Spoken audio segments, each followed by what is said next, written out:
The Emerge Foundation Rugby Lunch is back. We've got a room full of excited people and all raising money for the people of Timor-Leste. Raising money for such a great cause, but the reason we get people into this room every year is the amazing lineup of Wallabies and former rugby players. I think this might be around about the 16th or 17th rugby long lunch. It's Bledisloe Cup theme yet again. I've got my Wallaby on, I've got my Wallabies tie, so I'm a glass half full man hoping that the boys can do the job. But we have no trouble getting top talent to come along and talk to us because the cause is very good indeed. So what about the lineup? Michael Hooper, now retired of course, but the most capped Wallaby captain. Adam Ashley Cooper, he went to 4 Rugby World Cups, and we've got Rod Kafer, who won a World Cup, one of the great rugby brains of Australia.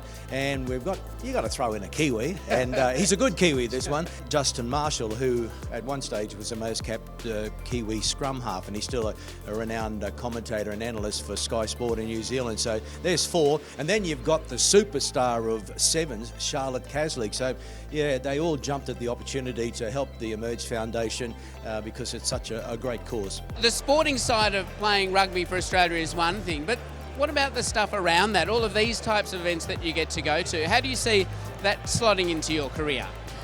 Yeah, I've been very lucky. I think obviously winning the gold medal has opened my life up to so many opportunities.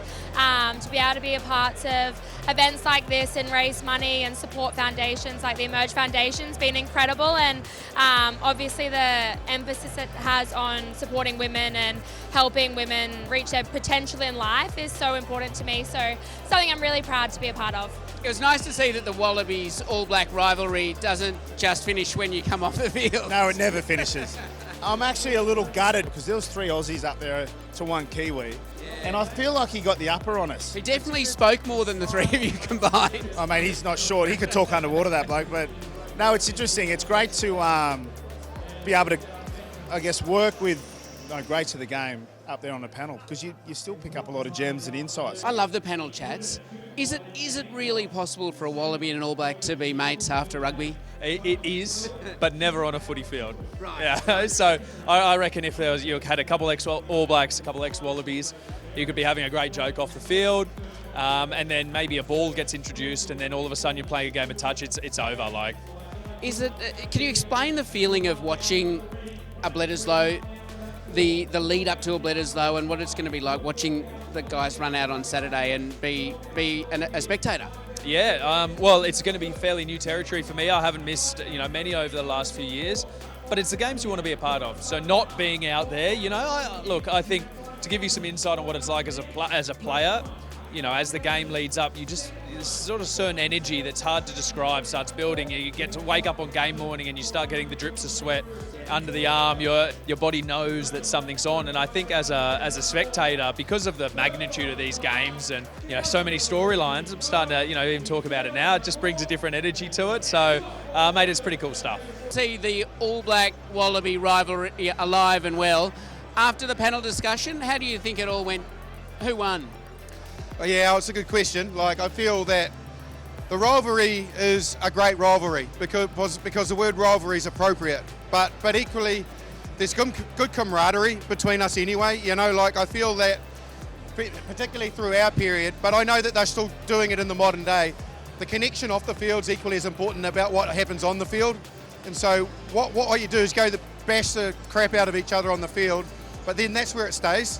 And you have a beer afterwards, and luckily for the All Blacks, we've had the Bledisloe Cup for a while now, so we've got that in our favour, but it doesn't take away from enjoying each other's company. Did we still get one over them today? Well, unfortunately, what happened today really doesn't matter, does it? I mean, it's all about what happens tomorrow, and I think there's a regeneration perhaps of the Wallaby team at the moment, which we've seen a few of those over the years. Maybe this is something that could be sustainable and real. I don't think we're quite at the level where we're going to beat the All Blacks just yet, but we might create a bit of a platform perhaps to close that gap over the next couple of years if we're consistent with coaching, selection and how we manage our team. So my late father, Paddy, was a commando in East Timor, as it was known back then in 1942. He was one of 400 soldiers that served on the island there in the 2nd Commando Unit. And when my late father and his fellow Australian soldiers left the island, up to between 40 to 60,000 Timorese were slaughtered at the hands of the Japanese, and their crime was protecting our Australian diggers. My late father, along with many of his other fellows in the unit, worked very, very hard for the social justice and the rights for the people of East Timor. And that's what the Emerge Foundation is working towards as well. So it's so fantastic we're here today for the lunch and to raise money and awareness. That's exactly right. And I'll just leave with one thing. Today I've noticed there's a lot of people from the finance sector here. I'm a funeral director by profession. There's one thing I can guarantee you.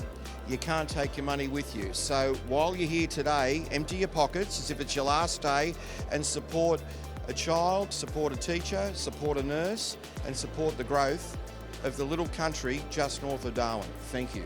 Well said, Gerald. Tell us about the beating heart of the finance industry. Well, I mean, the financial advice community is that beating heart, and people need help.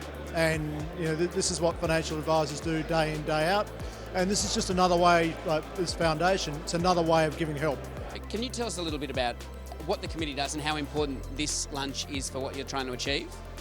Yeah, look, the committee is, it's a real privilege to be on the committee, actually. Our responsibility is primarily to get people here. The more people we can get here, the more successful the event is. And I think the debt of gratitude we owe to East Timor and the East Timorese, and the small way in which we can help is a real privilege.